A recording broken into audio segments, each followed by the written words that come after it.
I'll tell you what, you certainly collect a lot of junk, don't you, when you left your own devices. But that's cleared out all the radios and stuff. And just got to take all those shelves down and sort of try and get a bit more space. Still got a little bit of radio stuff to clear out. Just can't throw it away, that's the trouble, you know. It's like that tuner there, you know. You're probably never going to use it again, but it's actually really, it's quite nice. And can't throw anything out. Oh, it's terrible. But I do need to sort of thin out quite a bit. Right, I'm going to carry on. Well, a bit more progress, if you can call it that. We've got a blank wall. We've got an awful lot of mess down here to sort out, eh? But that's empty, that Pimm's can, by the way. I'm using that to put screws in at the moment, honestly, believe me. But we've got a blank wall.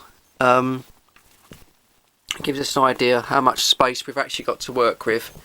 And how much space we want to use. But yeah, I guess we're making, well, just a little temporary setup here. I ripped everything out, and then the Yaesu MD100 that I bought off eBay for £65, that turned up.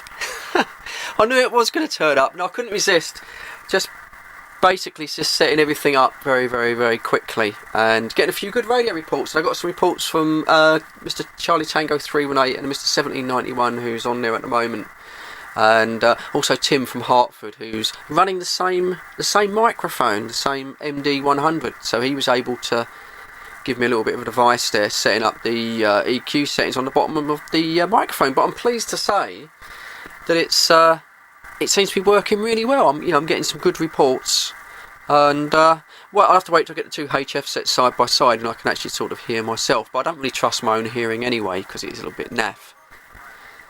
So yeah, ripped everything out and then had to shove everything back on. But oh, I don't know. But there you go. So anyway, at least the radio's working. I can just get on the 4 o'clock net and say hello to the guys and that. And I will do a proper video for that microphone, but I think I might wait until everything is properly set up, so I can pump some proper audio out from the radio into a recorder and things like that. But anyway, so it's just, you know, please know that even though the shack's ripped apart, it can go back together sort of fairly quickly. But right, I must get on with doing some proper woodwork once it stops raining.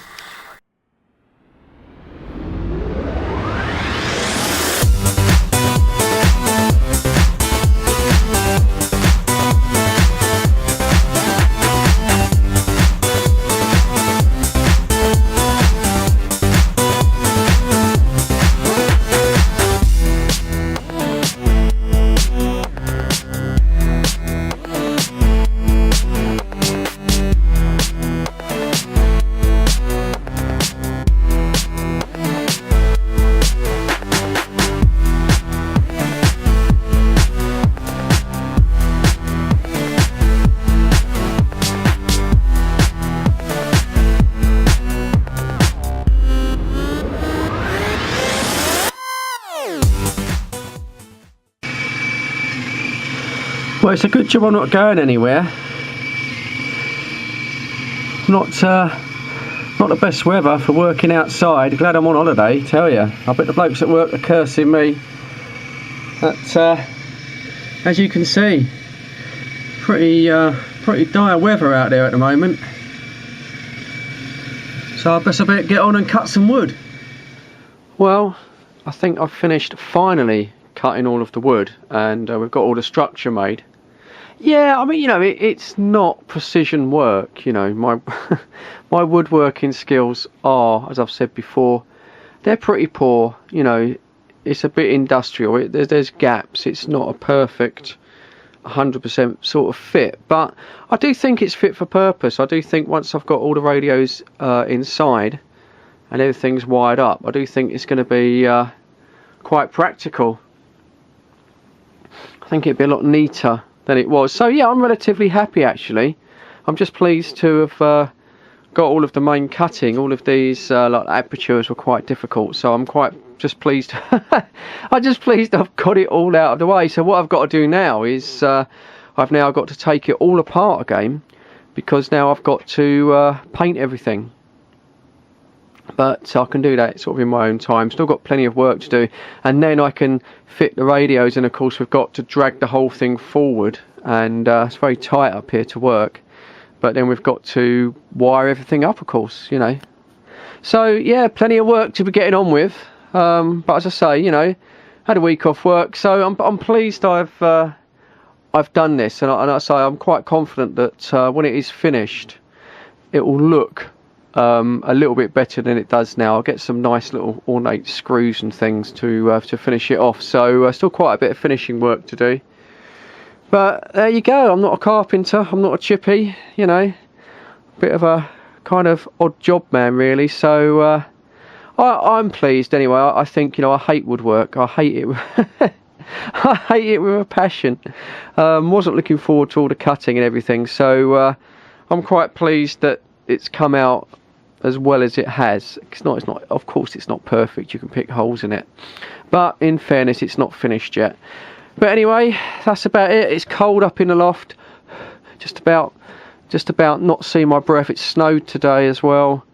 My back's kind of aching, all the bending and stooping around trying to get around this great thing, you know, there's no space at all. So still got loads of work to do, but I'm pleased with how I've got so far, and I can take a weekend off now and do some normal things.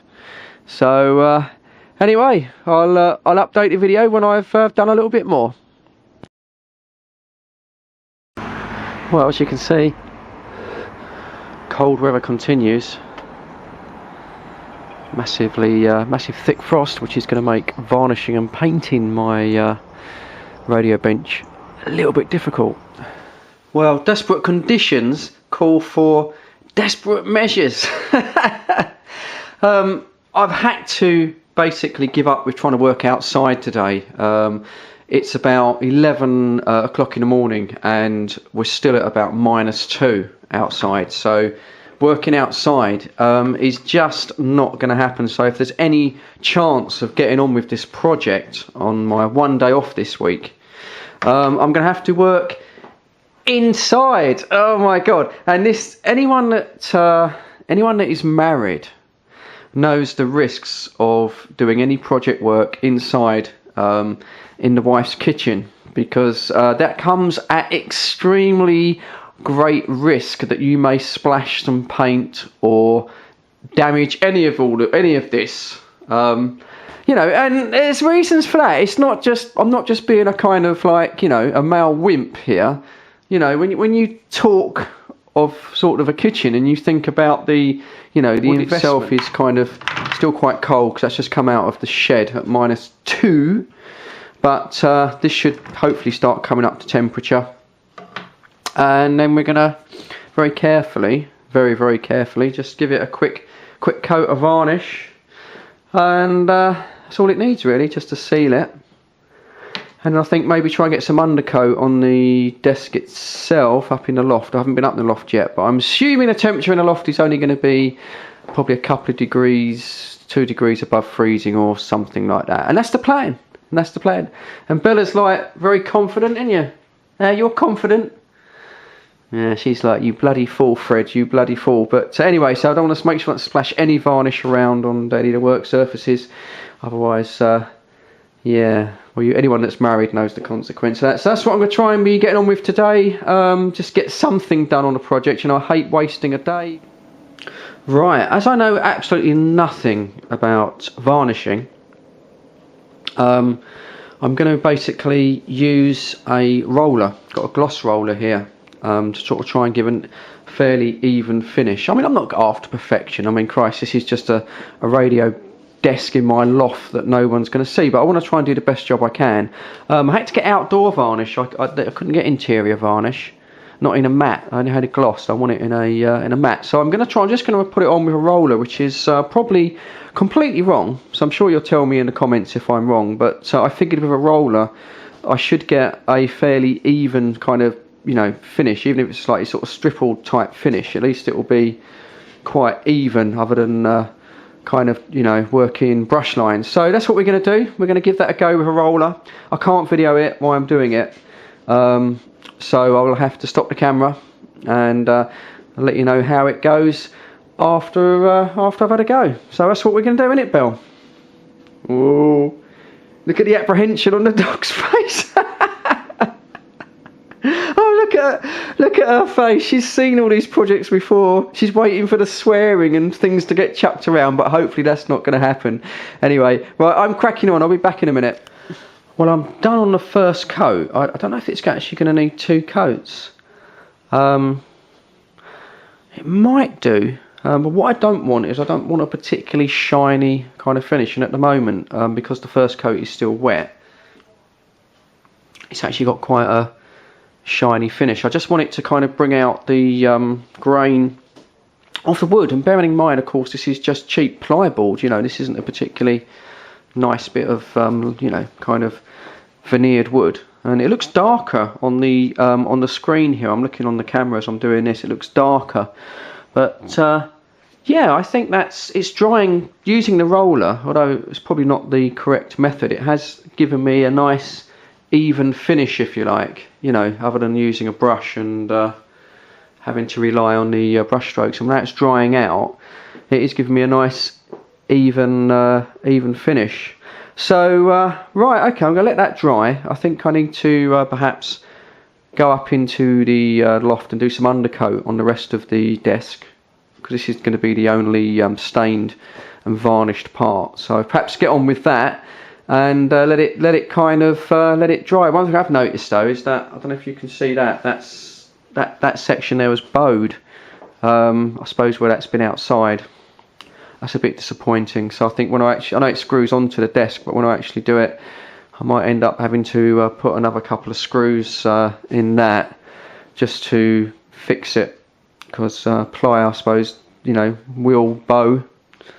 But there you go. I'm not a chip, you know, I'm not a chippy, I'm not a carpenter. So I think we'll let that dry, and then we'll have a look and assess whether we need to give that a second coat. Right, let's crack on. Right, here we are up in a very cold attic, and as you can see, I've had the radio set up temporarily, trying to get on the sort of 4 o'clock net when I can, and so that's all got to come off again, because I'm now ready to do some undercoat all of the bench here. And I kind of requisitioned this a couple of these, just to make them out there, a couple of these old metal parts of a computer bench that I chucked out about 2 years ago and left down the sideway with the intention of taking those to the dump. Never did, and they've sort of, well, semi-survived okay outside. The mesh bit has gone a little bit rusty, so we're going to paint that. But the idea is that I'm going to slide those just under the sides of the bench where I've extended it past the original computer desk. It's got a little bit unstable, you know, when you've got all the radios in, there's quite a lot of weight. So we're going to fix those on the sides there, but slide them sort of further back, and then it basically makes sure that the whole thing doesn't topple over with all my equipment on it. But yeah, okay, for now, a bit chilly up here, like I say, but we're going to give it a coat of the old undercoat there, and then we're going to give that a top coat. We'll roll it again, and we've gone for a very light grey, almost white, but so it'll be kind of grey on the sides, grey on the desk area, and then obviously the sort of oak varnished plywood finish. Well, I don't know, bit naff maybe.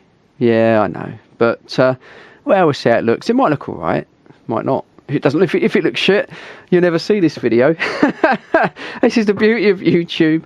Yeah. I tend to show my mistakes. I do tend to show my mistakes, warts and all. I think that's only fair. Otherwise, you know, people think you're God, don't they? And you never make mistakes. I certainly make lots of mistakes, I tell you. But anyway, right, that's what I'm going to do. I'll crack on with that, and then I'll do a little bit of video when I've got it in undercoat. So just give this a second coat, and it's still drying, but in this sort of sunshine coming through, you can sort of see the effect that I wanted. The second coat has really picked out the grain of the wood. This is only, as I say, a very cheap bit of plyboard, of course, but yeah, and it's drying quite nice and matte. It's not going to be particularly glossy. And yeah, I think that's got quite a nice. That's going to look quite nice actually. I don't want to say I don't want any gloss on it at all, because when I set the lighting up for doing the the filming of the radios, I don't want any reflections back off of the cabinet at all. But yeah, overall, I think 2 coats is right. I'm relatively pleased with that. Right, now that my varnish is dry, I can sort of turn to the next thing. Now, obviously, I've cut out these apertures here for the various radios, and yeah, it's okay, but you know, it's a little bit rough on the edging there. I only really sort of filed it. I never really sort of sanded it down. So what I've got is some of this Tesa tape here, which if you've never seen it before, this is the stuff that you use generally when you loom up car wiring. It's this sort of, I suppose it's semi-fire resistant tape, you know, basically. It's just a cloth tape, but so what I'm going to do is just very carefully put it round the apertures there where the radios go, and it'll just stop any chance of them scratching, you know, when I'm sort of fitting them. And of course, in the future, if I want to take these panels off to take the radios out for maintenance. So there you go, you get the idea. Just kind of covers that aperture just to make sure that it won't scratch the kind of radios, and it just neatens it up a little bit. But I mean, check out the bow though on this piece of ply where the varnish has now dried. Look, it's got a hell of a bow on it. So what I've done, I've ordered just a few more kind of fancy mounting screws that I'm going to use to put this into the desk, and then that's going to have to kind of screw down a little bit harder than I was going to do originally. But hopefully it'll be okay. But anyway, you get the idea. So I've just got to do it for all the other apertures now and crack on with that. So I think I better stop the camera and get going.